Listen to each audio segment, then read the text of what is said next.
乡亲啊，继续来看这个美国科技的带头微软，18号讲传出讲故障了，影响到世界各地企业甲使用者，都参咱的台病院嘛来受害。有民众到台病院来看医生，听到台病院放送讲门诊、住院、急诊这个电脑系统的服务拢暂停，改用人工作业。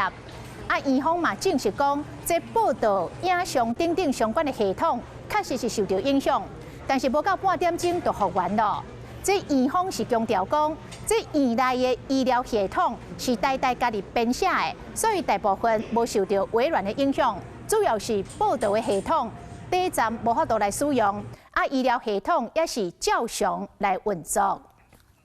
Hello， 我是雷亚，想要抢了先掌握最及时的新闻资讯吗？赶快订阅、按赞、开启小铃铛，锁定华视新闻 YouTube 频道。